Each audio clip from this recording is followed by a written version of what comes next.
Hello and welcome to the internet. For those of you who are joining again, thank you and welcome back. For those who are new to the channel, today I'm going to be trying something a little bit different. Instead of playing through a game, I'm going to show you one of the best mods in my opinion. Have that. To the game, certainly I spend the most time playing. I feel no shame in that, and it has definitely the most hours on my Steam account. Call to Arms, Gates of Hell, Ostfront. Quite a mouthful that, but nonetheless, fantastic game. Great tactical level, Second World War. So the mod I'm talking about is the Valor mod. So if you have tried the game, if you own it, I highly recommend it. Excellent game. Developers have really done a fantastic amount of work to it. But initially quite limited in the factions you could play. Really, you had Germany and the USSR, Soviet Union, and it was focused essentially on the Eastern Front. Later they did add an expansion through a DLC on Steam that you could get, which added Finland and basically covered sort of the Winter War and Second World War, and then briefly the Lapland War. So essentially Finland's involvement through the Second World War. Fantastic DLC, and I think really it did help to expand the game quite a bit. But again, you're still focused to the Eastern Front. Then again, more recently, they released another mod, the Liberation mod, and that featured the United States. So bringing it actually for the first time into Western Europe, which I really quite appreciated, and fantastic. They really did a great job modeling the U.S. forces. I think they did model it correctly. I know there's a lot of different opinions on some of the tanks. We won't get into that much. Shermans were good. I will die on that hill. But fantastic. They really did change it. Very different flavor in how they fought. But then they've come out with a subsequent mod focusing on airborne forces, which is good. It a little more skirmishy, a little more small unit actions.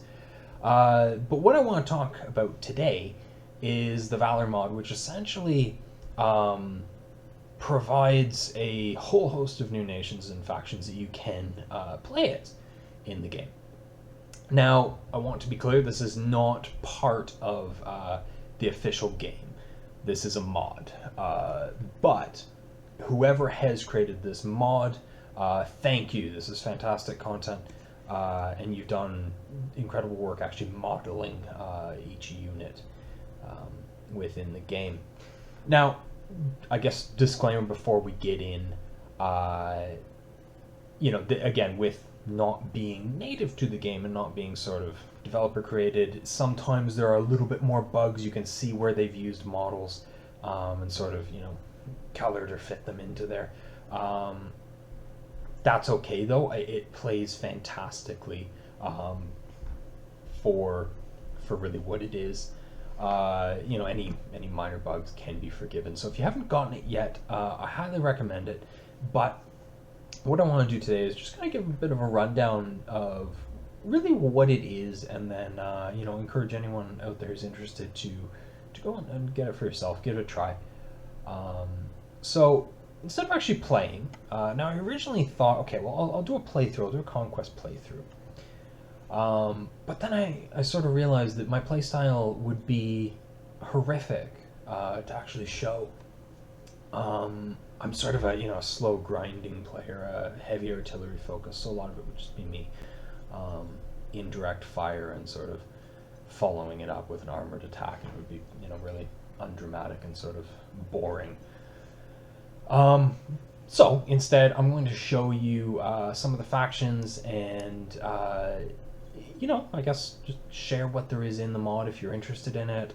Some of the tips and tricks that I've learned playing the game that some new players may find frustrating. I guess really just sort of how to effectively utilize the forces available to you in each unit.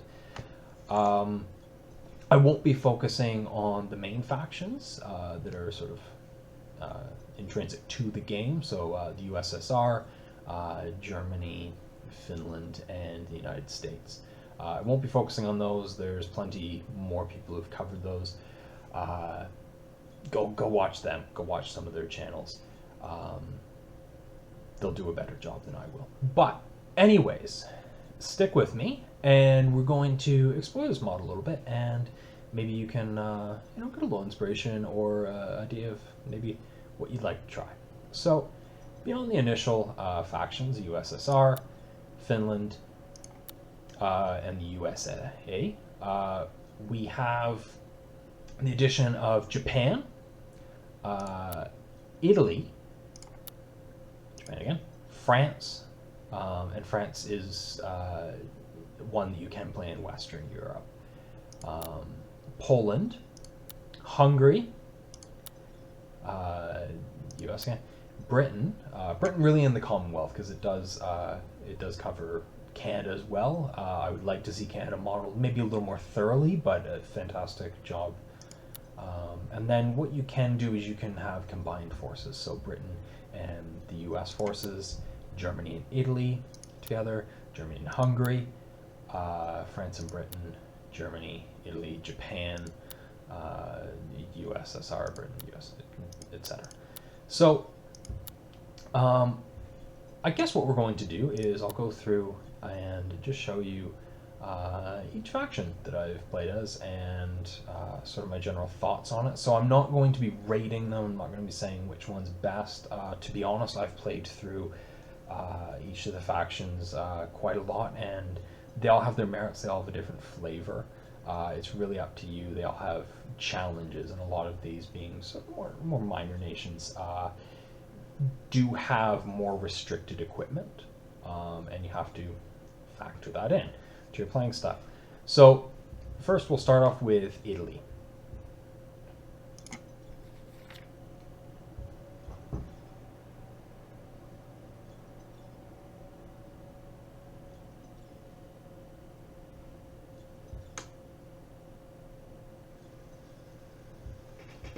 So when you load Italy, what you'll notice is that you have quite a wide variety of troop types. Infantry, I think they've done a good range of units, and then you'll have your support troops, machine guns, snipers, tank crews, things like that. Artillery, vehicle, starting with your supply and then going into armored vehicles, self-propelled guns, tanks, all that. So it will look more or less the same as any other nation. Now, what you'll notice is it's a little bit different in terms of, I think, how important the officers are within the tree, and then some of the bonuses you can get, I think, very early on in terms of units beyond the sniper. So the mechanized infantry really are quite useful. I found less so later on. So I found more in the traditional factions that it was more officer focused. So I guess to go through, and I'll just sort of review each unit in time, and feel free to skip ahead if there's something that you're really just sort of looking for. But we'll start off with your infantry. So I guess your basic infantry, light infantry. This is sort of your bare bones unit. They don't have a light machine gun. They're limited to riflemen and to submachine gunners. I found them really, as the name would suggest, quite lightly equipped. They do have a few grenades, but really limited in the number of grenades, anti-tank weapons that they do have.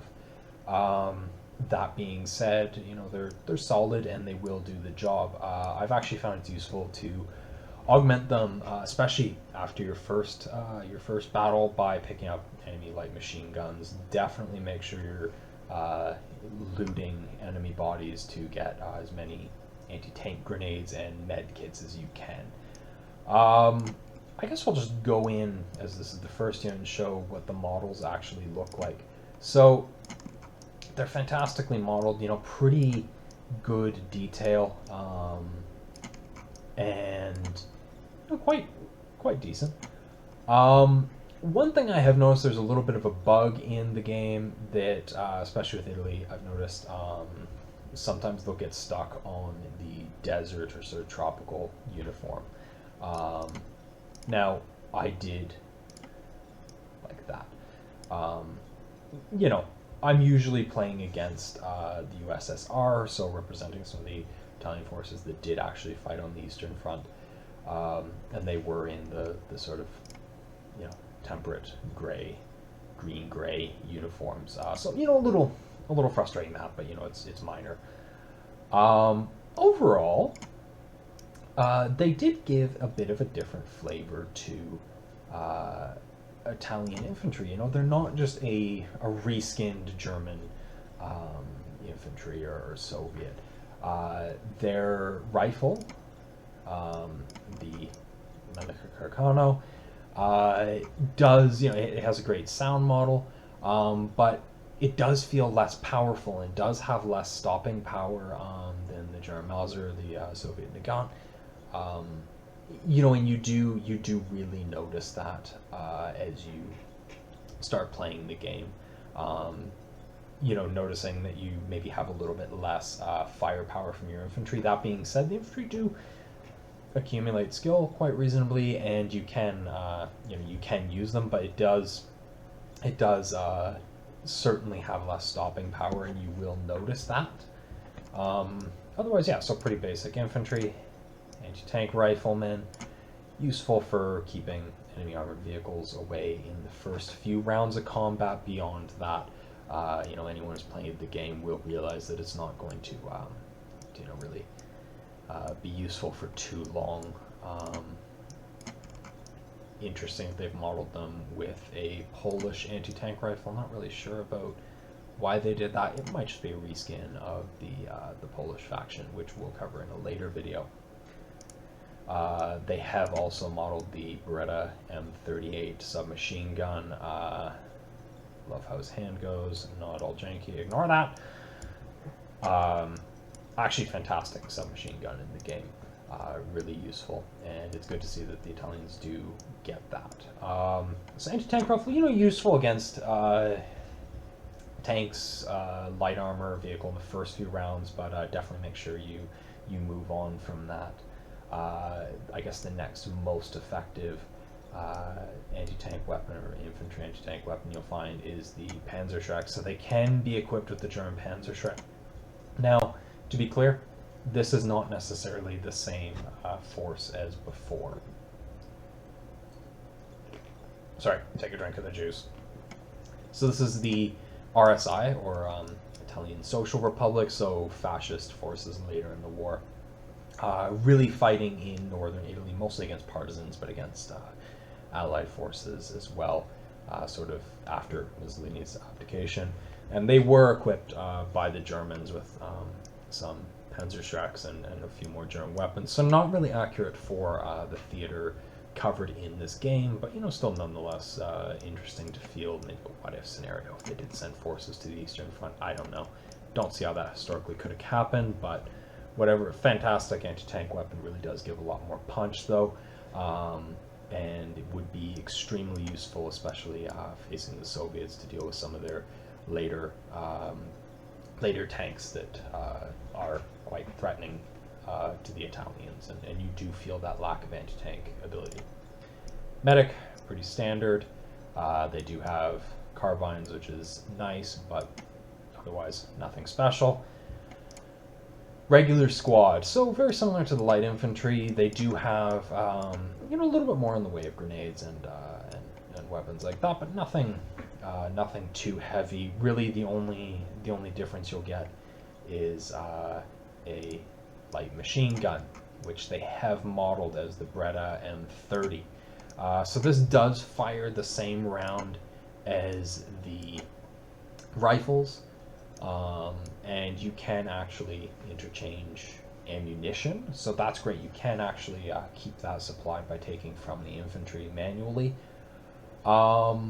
Otherwise, to be honest, it's actually a little bit underpowered, as machine gun suffers the same stopping power issue I've noticed, and isn't fantastic. Has a bit of a short magazine, which isn't a problem on some of the other nations' weapons, such as the Bren gun, because it has great stopping power and accuracy. But you will notice that it is a little bit underpowered.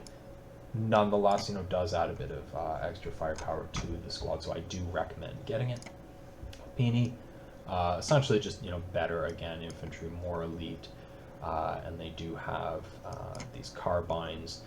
Not really sure it makes too much of a difference in gameplay terms, but they have a few more submachine guns. You're gonna get this guy here, essentially equipped with a light mortar. That goes right through his body, and you'll have the light machine gun again. So more elite infantry. Otherwise, they do have the mortar, which is nice for that extra support option. But a route you could take. Bersaglieri. So essentially, these guys were the more mobile, light mechanized forces. Often they'd be mounted on motorcycles or in armored personnel carriers. So again, a more elite infantry. I believe they have a few more anti-tank grenades, but otherwise you just have the light machine gun for their support. Love that they have modeled the feathers. That's sort of the defining feature to this unit. So another elite infantry you can take, Parachutisti. Apologies for my pronunciation to any of you if you're Italian. Yeah, I'm not. Sorry. These guys, paratroopers, so, again, more elite infantry. I love that they have actually gone to the detail of modeling it's called the Samurai submachine gun magazine holder. We'll have more, more anti-tank weapons, things like that. They are still equipped with essentially the same weapons. And you'll get that one light machine gun, and you'll also get an anti-tank rifle, which is that same Polish anti-tank rifle, which is good. It can definitely help against some sort of, lighter armored vehicles. Gives them a little extra hitting power, but they are still going to be suffering from those same issues, but they are definitely a more elite infantry, so worth upgrading to if you feel like it. MSVN or MVSN, so essentially a late war. Essentially, they were fascist units, so essentially not late war necessarily. They did serve throughout all of it, but they definitely rose to more prominence later in the Social Republic. So essentially Italy's version of the SS, the black shirts. So not necessarily quite the same. I don't really want to equate them necessarily as the SS in the same way, but they, essentially were the political arm of the military, so political military units. Again, you're going to have essentially just infantry again. To give them, I guess, a little bit extra flavor, they did provide them with an anti-tank rifle and a light machine gun. Interesting that they have modeled them with the sort of an older submachine gun. A lot of these units were, equipped with maybe some second-rank weapons, actually like the SS in a lot of cases, but, maybe a little more flavor if you want to portray a more political force. Parachute Battalion, Nembo. So again, a more elite paratrooper unit. You could have this one specific, one of Italy's two, I guess, parachute divisions. Again, elite infantry, essentially equipped. Some more submachine guns, but these are representing a more late war force, I believe. Likely, probably what they're trying to portray here is a social republic, sort of later Mussolini German puppet state forces. So they are equipped with Panzerschrecks, which would actually give a fantastic boost to their anti-tank capability. Otherwise, good if you want to portray that sort of late war flavor. Otherwise, good elite infantry again. Second Division Littorio, so more elite infantry. Same light machine guns. Sorry, 2 submachine guns, so essentially the same. Republican National Guard. So this is that sort of late war fascist Italy. Well, Italy was fascist the whole way through, but the Social Republic. So a National Guard unit. They do have the characteristic FNAP, the late war Italian submachine gun, which is nice. Otherwise, they're essentially a regular infantry unit, but good if you want to portray that late war feel. Detachment Mass, so really elite infantry, late war. Lots of carbines. It's fantastic. They have modeled the roll neck sweater, the turtleneck that they did use later in the war. And this guy has no ammo. Where's your stuff? And they do have the Panzerschreck rating with the unit, so that's fantastic to see. They have modeled the beret. That's fantastic. Another great late war feature going on there. Black Brigade, Aldo Resega. So another late war fascist militia. So these were, really a political force, often fighting against partisans. Not usually employed on the front lines, but you could show that. They do have a Panzerschreck rating the unit and a light machine gun. So I haven't actually fielded this unit. I'm really not sure how they would do, but great flavor unit. And then you have the mechanized infantry, so essentially Bersaglieri again, as they would have been deployed often in an armored personnel carrier. Now these were quite rare. Often they were carried in trucks or on motorcycles, but does give you that extra mobility.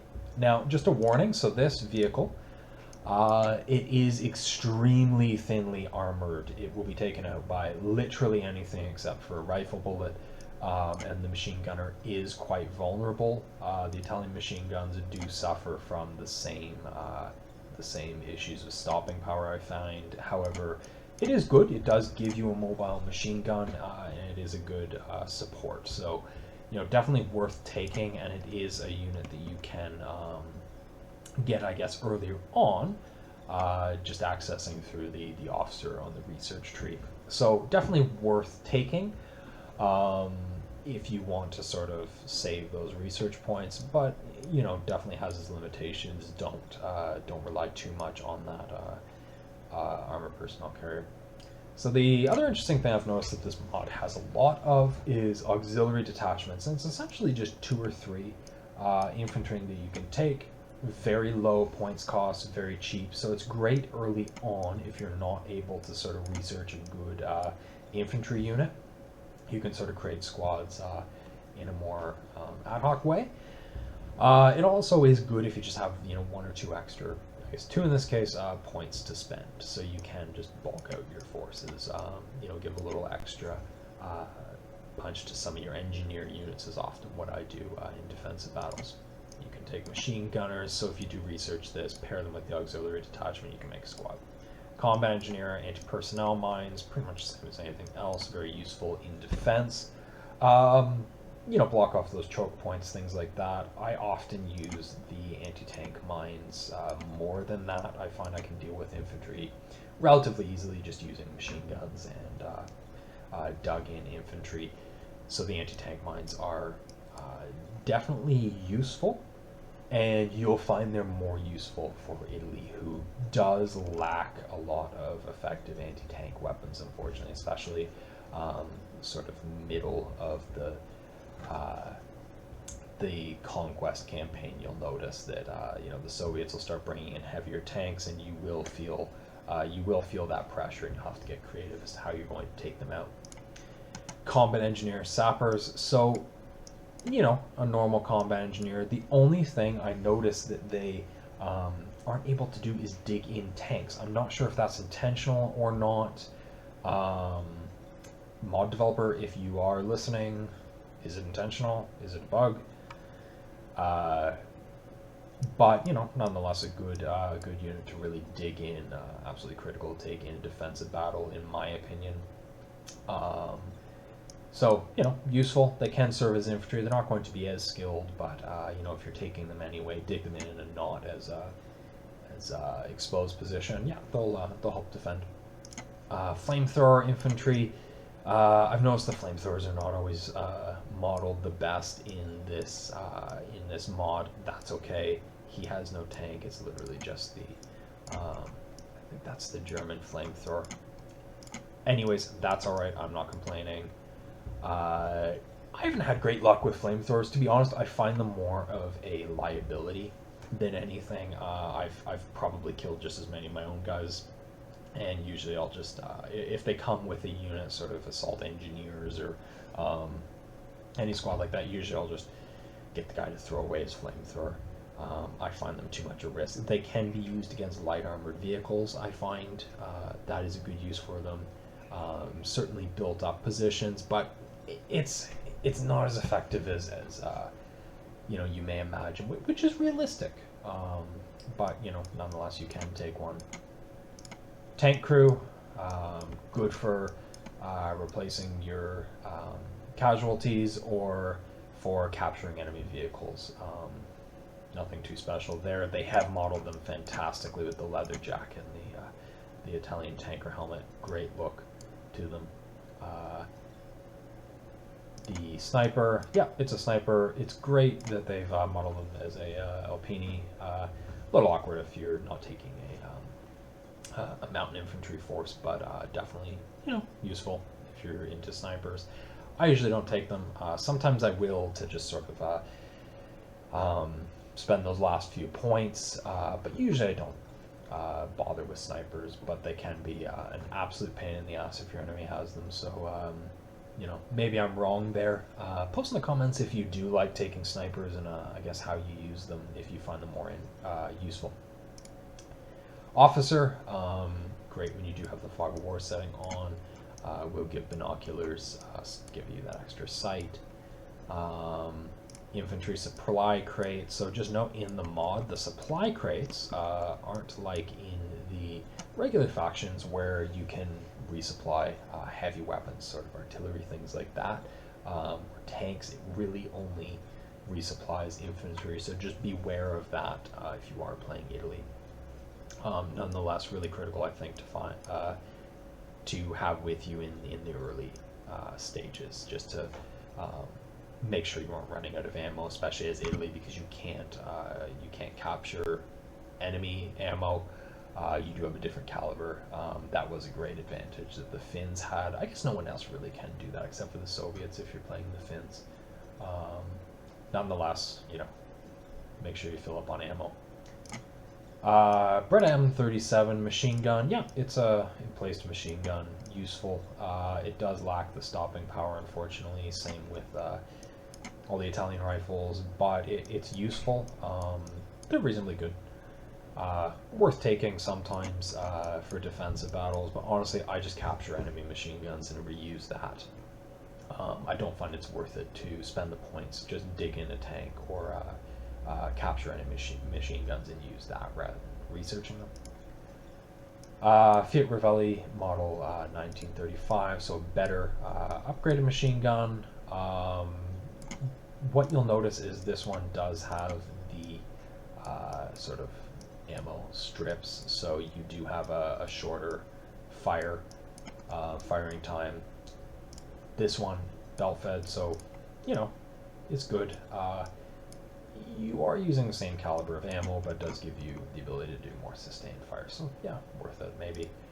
Breda M37 on the tripod mount, so it does give you a sort of limited limited anti-aircraft ability, though I'm not sure it'd be that effective just given the lack of stopping power. You know, you do have that 360-degree fire, so worth it maybe. To be honest, I never really take these. I don't really find them that useful.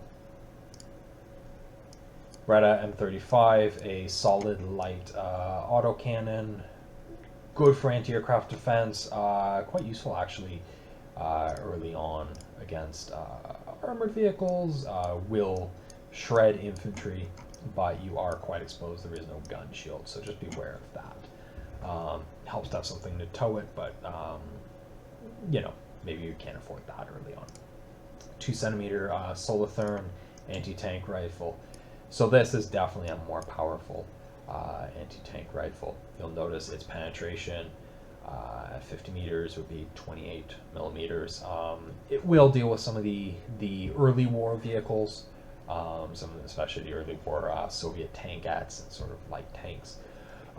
Definitely more effective than the normal anti-tank rifle, which what does it say here? Only would penetrate 18 millimeters. So you'll really have quite a difficult time with that. That being said, I've never taken it. I find it's easier just to research some artillery or get a tank. Nonetheless, you know, it still has the same issue of it is just a bullet, so you will have to be aiming for crew positions or sort of key vulnerable parts on the tank. Now this one does behave more like fixed artillery, where you do have to set it up. So kind of similar to the Finnish Lahti anti-tank rifle. Bit heavier, can be pretty effective in the first few rounds. So take it if you feel you need it. Good against in-place positions as well, sort of used as an anti-material rifle. Light anti-tank gun, can only do 47-32, so good light weapon. A high rate of fire, I find. The Finns can also take this, which is neat. They were supplied to Finland. So great early on. It will do short work to any Soviet light tanks. Later on, you'll notice it does get a little bit obsolete, but it does give you that edge early on, which is quite helpful for Italy. That does, like I said, lack a lot of those anti-tank capabilities. At 50 meters, 49 millimeters armor, so it will easily penetrate a light tank, and some medium tanks actually. So definitely useful to take. Again, lack of a gun shield though, so your crew is quite vulnerable to small arms fire, so keep that in mind. Sometimes good to fortify them with the sandbags. So you're getting into sort of your first, more artillery weapons. This 75 millimeter light gun, it's good actually. It's extremely accurate, I found, and packs a good punch, but quite a short range. It does give you a reasonable anti-tank ability though. Early on, 50 meters, you are able to penetrate 56 millimeters of armor. So that will be potentially a more useful weapon than the 47-32, but it does have a short range, so you're not going to be able to necessarily do any sort of long-range indirect fire with it. Nonetheless, good for the early battles. Though I do find I want to upgrade earlier, as soon as possible. So again, this is the Canoe to 75-39 in Italian service, but I believe this is actually the same anti-tank gun that's available to the Germans and the Finns. Essentially, it's a captured French 75 millimeter field gun that they've put a muzzle brake on and mounted as an anti-tank gun. So it does fire a heat round. It's quite effective, 62 millimeters of penetration. So respectable, and quite a game changer for the Italians, especially as you do encounter things like T-34s, which will give you quite a lot of trouble if you are using some of the lighter anti-tank guns. The German 75mm pack gun, so pretty useful, gives you 142 millimeters of penetration at 50 meters, 133 at 100 meters, so quite a potent anti-tank weapon. The Germans, especially a little bit later on the Eastern Front, did equip the Italians with limited supplies of anti-tank guns, artillery, things like that, just really to help them deal with Soviet armored assaults. It was never enough. The Germans really didn't have enough for themselves, but they did give some to the Italians. So, definitely great to take for defensive battles. It'll probably be a pain in the ass in an offensive battle, but anyways, good to have. Certainly one of the more potent weapons in the Italian faction. You have the 90mm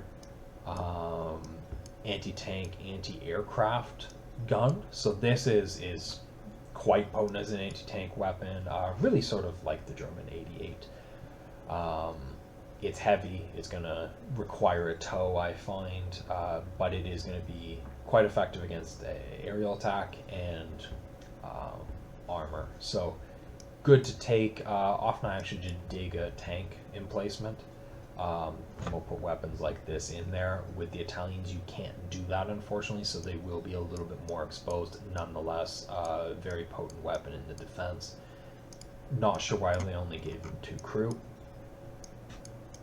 They're going to have a hard time pushing that. Moving on. The 88. The Italians, they did get limited numbers of this. Essentially the same penetration, 139 millimeters versus 146. So technically this is actually better.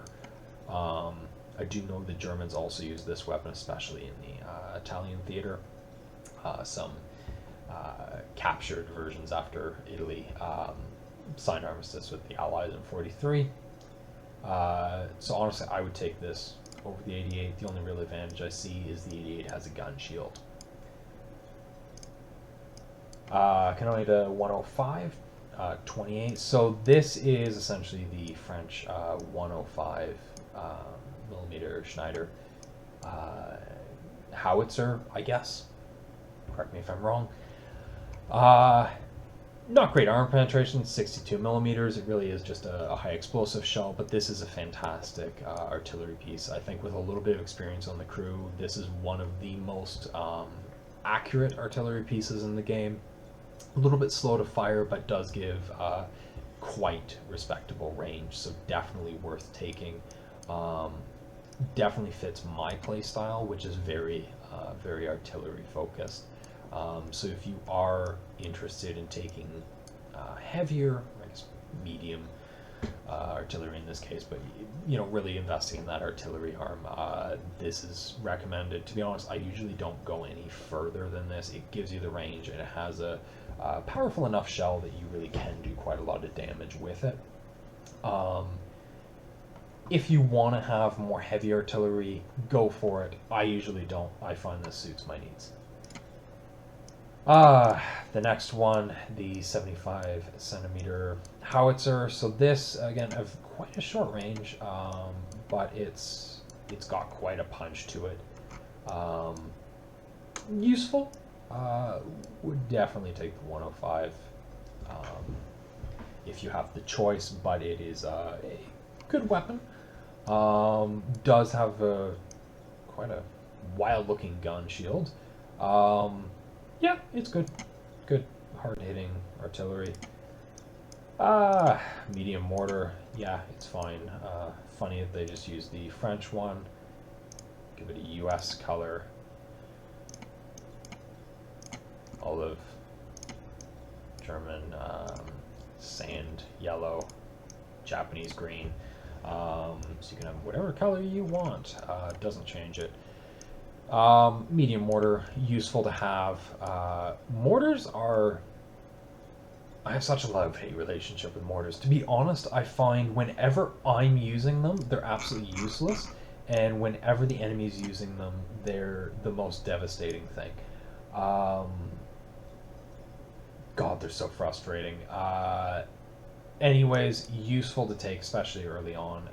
And in actually defensive battles, I find mortars are extremely effective just to sort of break up attacking infantry if they get into cover. Keeps them moving, does, just give them something to worry about. So, take it. I find they're a little expensive for the points, and often they're completely useless, and they just burn through ammo quick. When they do get a hit, they are devastating. So I have a complex relationship with mortars. If you like using mortars, put in the comments below. Maybe I'm doing something wrong with them. Tell us how you use mortars. I'd be interested. So now we have a 10 centimeter field gun howitzer. To be honest, I've actually never used this one. It's going to be useful. Definitely gives you that indirect fire capability, but I would definitely just go for the 105, in my opinion. Italian infantry, especially in the Second World, Italian artillery, salad.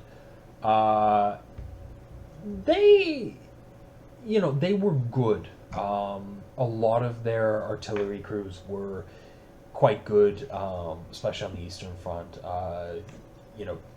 Really quite brave actions. They would, face off against attacking Soviet tanks, firing over open sites. The issue was the guns were quite obsolete. Often they just didn't have adequate range, really, hindering them. Usually outranged, obsolete guns, that was definitely an issue for them. The game does model that quite well. That's not to take away from the fact that the crews serving them were, often, heroic and would fight to the death, especially on the Eastern Front. So, reasonable, take the 105.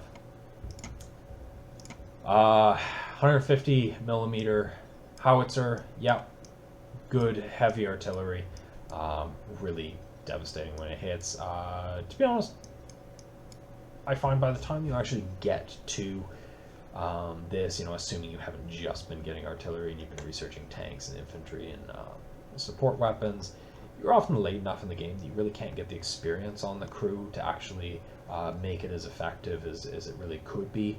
So usually I stay with a medium howitzer. That being said, if you are playing on maybe a more generous economy setting, it can be useful. Definitely able to take out even tanks, just the shock and the concussion of the heavy round hitting. I don't really take them, to be honest. I just find it's not worth it by that time in the game. Some very heavy 210 millimeter artillery, so again, that's going to be absolutely devastating when it hits. Getting there, you're going to have to be spending a lot of points. That being said, with Italy, I would actually be relying a lot more on your artillery than your tanks. And we'll get to that in a little bit. So, it might actually be worth taking, to be honest.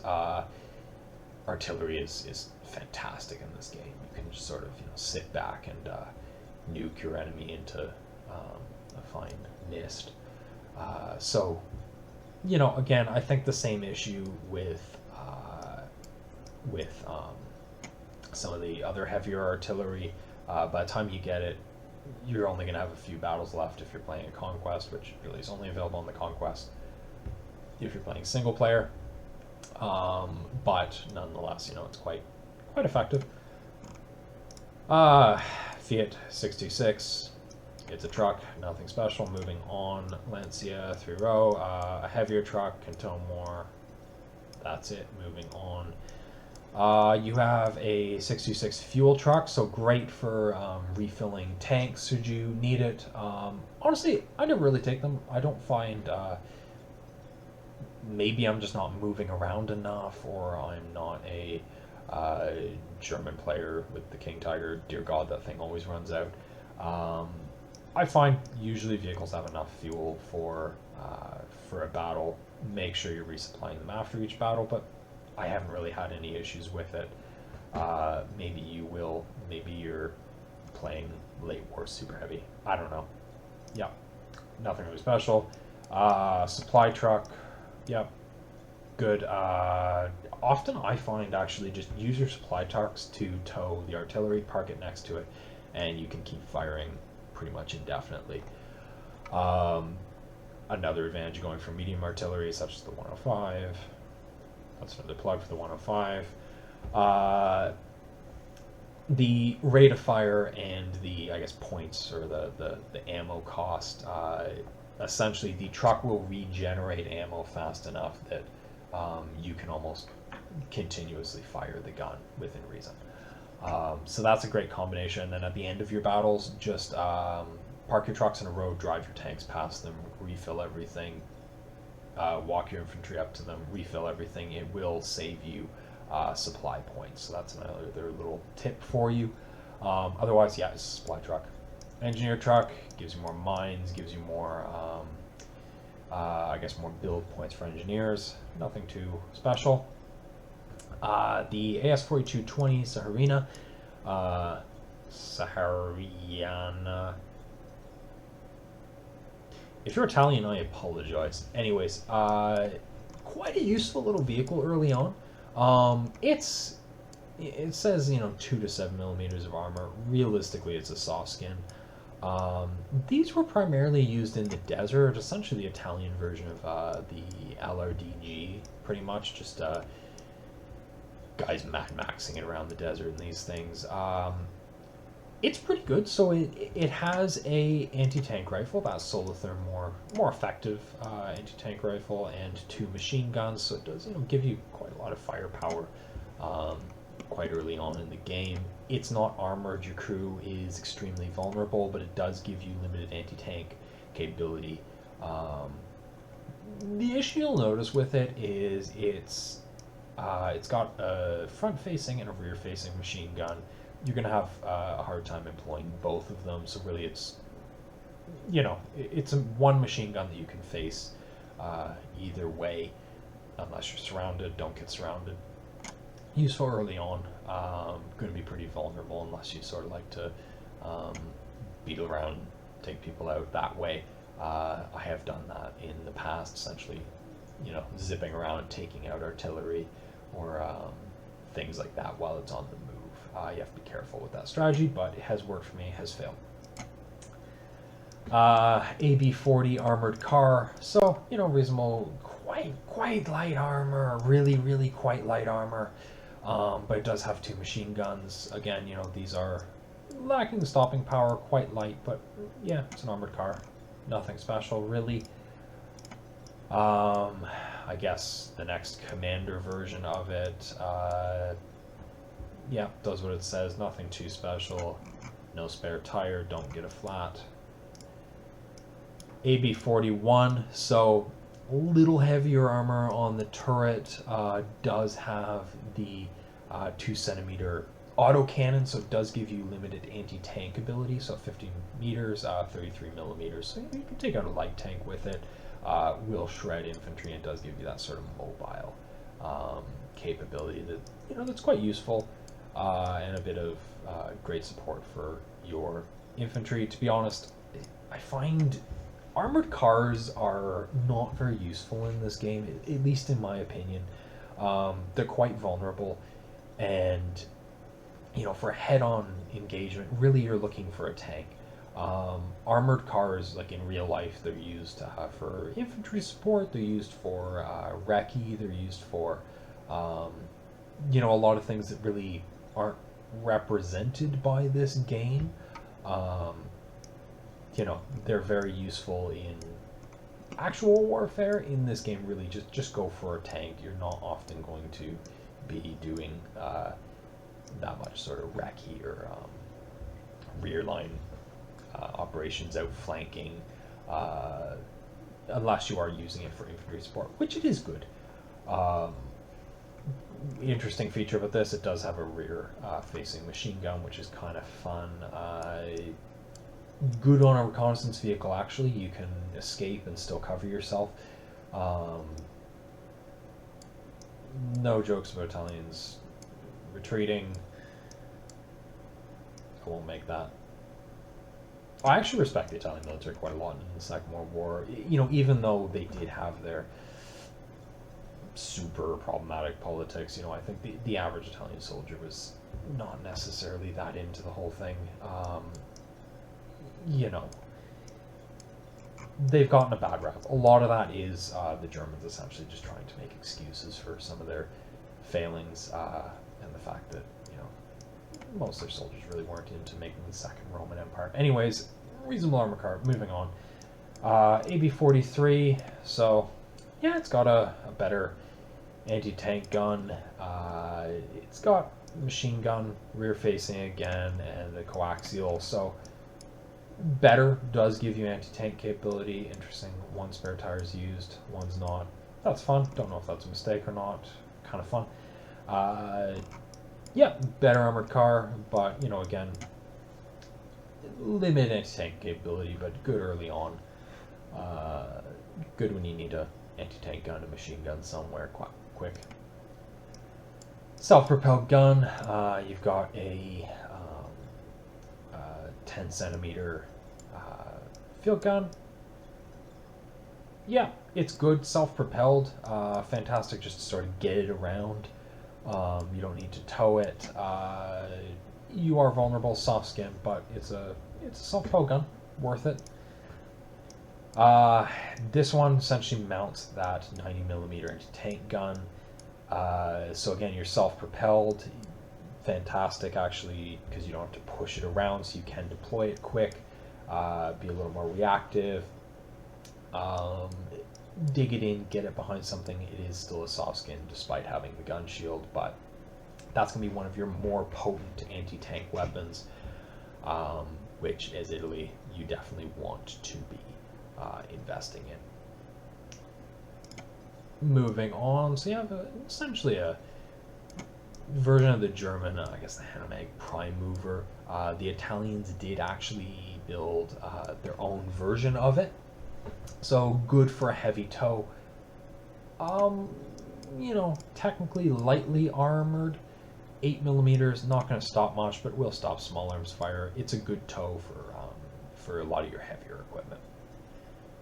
I've never taken it. I don't really bother. And it comes in camo or a different camo, or winter, different camo. Fun. Fiat 3000. This is actually a good tank. The modeling's a little blocky, but I like that they have included in the game. So this is essentially the Italians' version of the Renault FT17. It was built later on and had some improvements. So a little heavier armor, but the thing you'll notice if you ever have played Finland or France and used the FT17 is, dear God, it's slow. This is actually 21 kilometers an hour is its top speed. It can actually move. Early on, taking this is really quite effective for the Italians, especially if you're fighting against an enemy that doesn't have that many anti-tank weapons, which they probably won't early on. It's really, really quite good. You can cover some ground with it. It's reasonably armored. It'll probably stop most anti-tank rifles, and you do have 2 machine guns. So that's a great thing you'll notice on a lot of Italian vehicles, is they do have twin machine guns. So it does make up for that that limited ammo capacity and stopping power with having a little bit more of them. So worth taking, would replace it as soon as you can. It is only armed with machine guns, so good against infantry. That's about it, but you know, worth it to start off with. It's pretty decent first tank. The L335, little tankette with forward-facing twin machine guns. Again, quite lightly armored. It's quite quick. It's maneuverable. It's a good tankette. I essentially use it like a mobile machine gun position. Um, you're not going to do too much more than that, but it's great to just put a machine gun position that you don't have to worry about small arms fire. Um, i Most things will take it out, but it's good early on. Same vehicle with a anti-tank rifle, so limited anti-tank capacity, but you're going to be vulnerable to infantry with it. So um, when I have used these, I pair some of the machine gun armed ones with one or two of these. That'll work. They will need infantry to support them.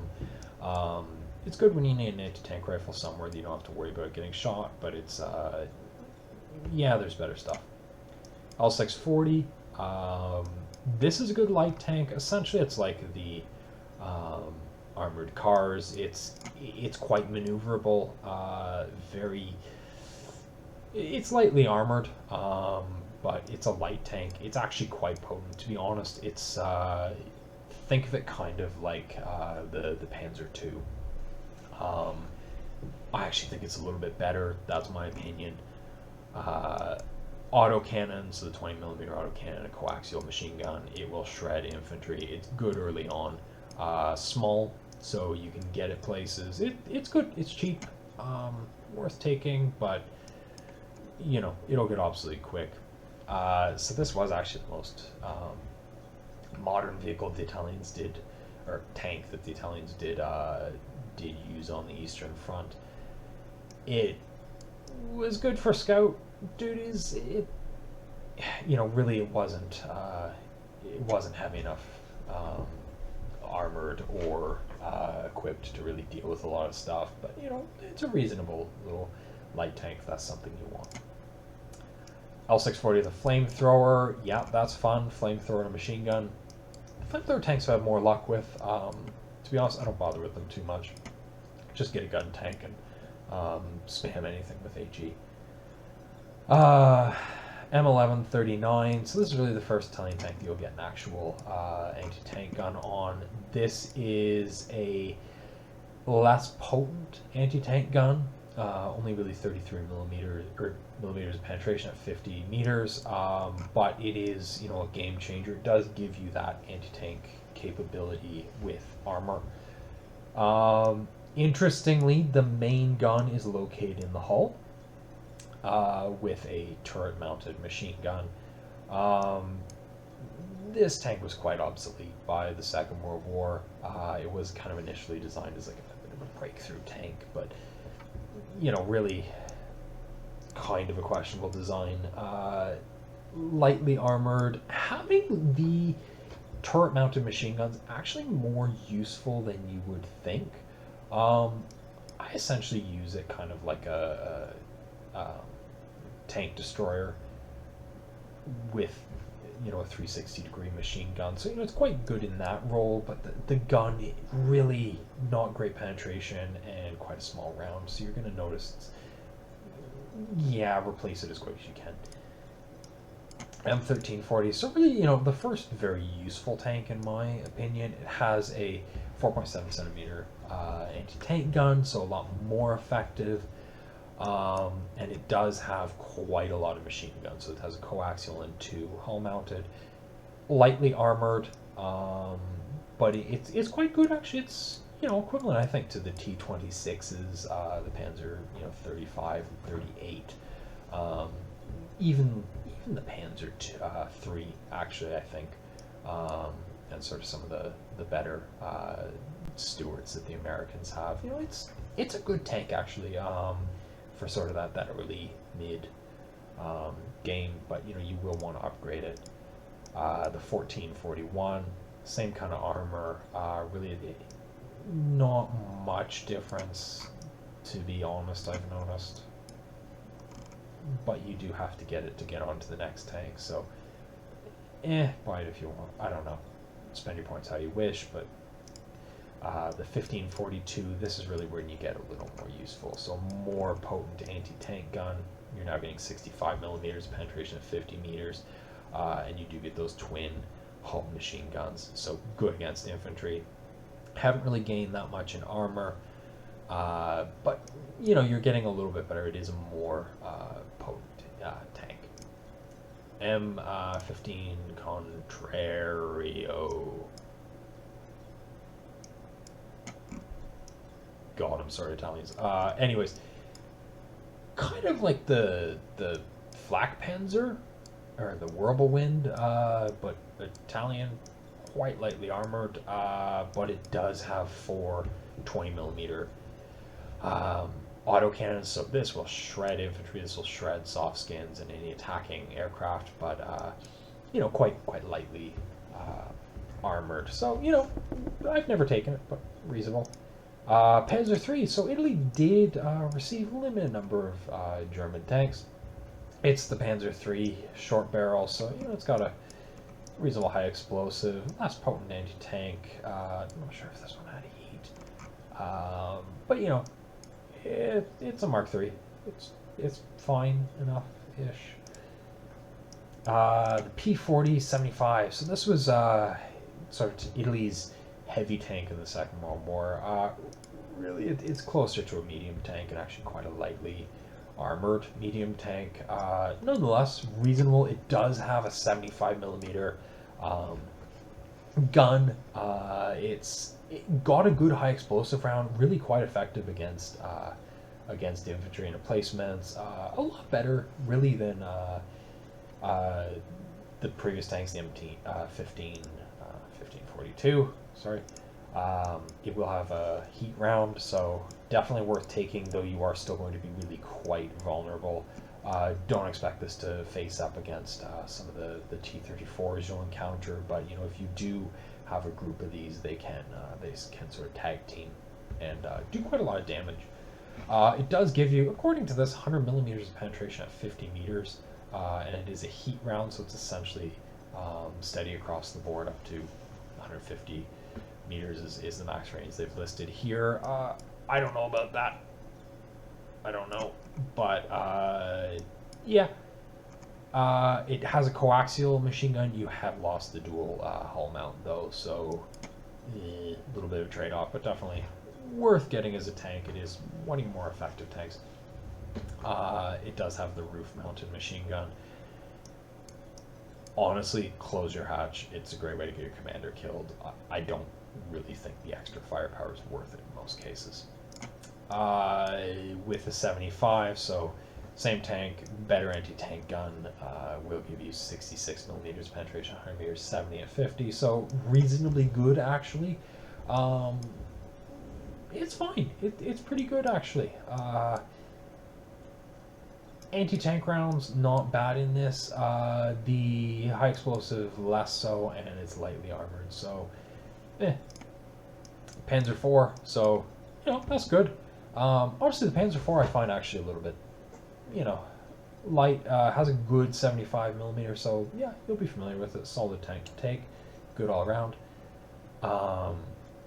They have given the turret the Scherzen.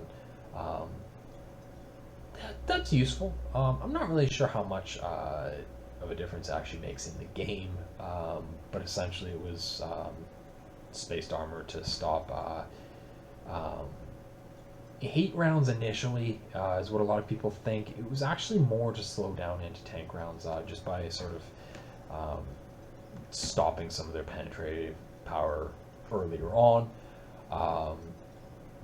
Deflecting in some cases, but mostly just giving it an extra bit of armor plate to go through, lower the velocity before it actually hits the armor. It was good against anti-tank rifles as well.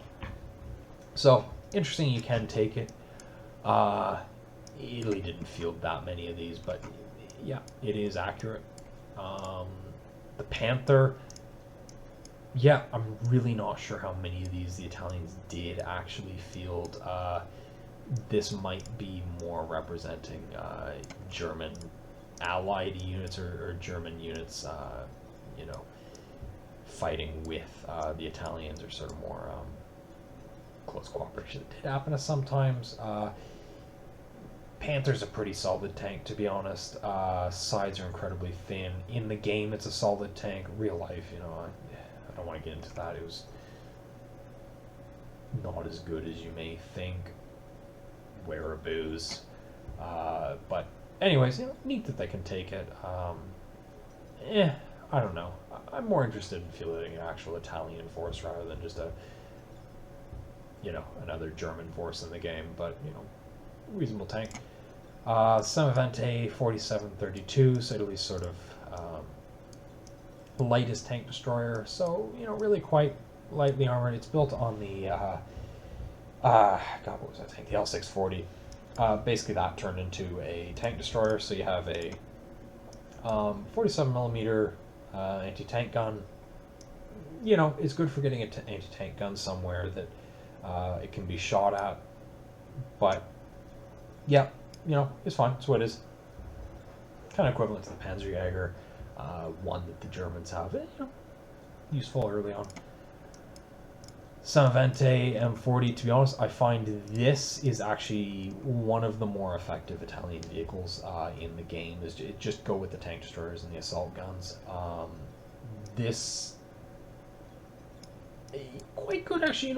Armor is thin, but it does have an effective 75mm gun. Fantastic against emplacements, and it does have a heat round, so it will be quite useful. Unfortunately, it doesn't have a machine gun, so make sure you're supporting it with infantry, but definitely one of the more effective sort of mid-game vehicles that you can field. Upgraded version with a 75mm gun, still no machine gun, but definitely worth it in my mind. Stug 3, yeah, German Stug, got a good anti-tank gun. Yeah, worth it, you know what that is. And then the Semivente with the upgraded 75mm gun, so the M43. Yeah, that's good. Still no machine gun, unfortunately.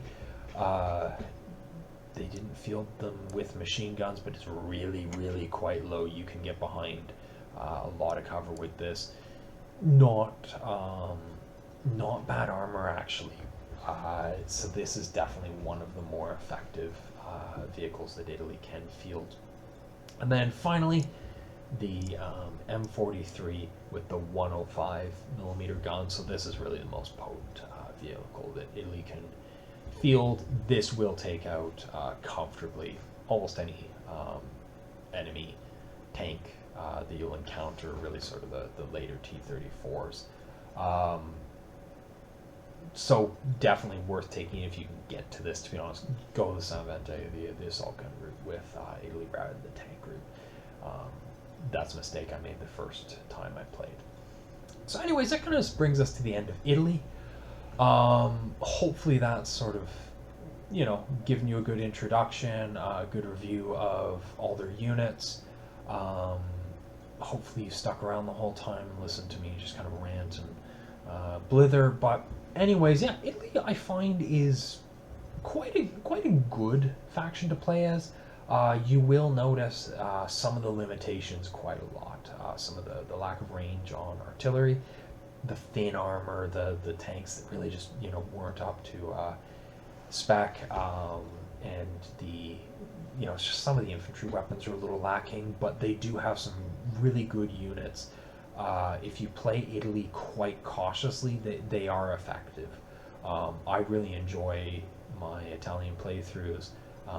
Gives you a bit of a challenge that I think a lot of Axis players who maybe would normally play Germany don't quite have, and it's not quite the same as Finland. They have limited vehicles that they can pick.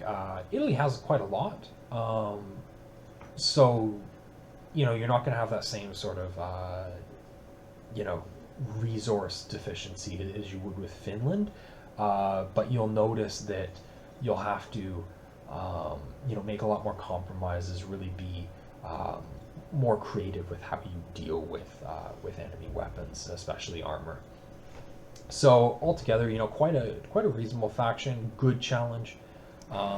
Recommend them if you're looking for something different. So this has been the first of my Valor Mod reviews for factions.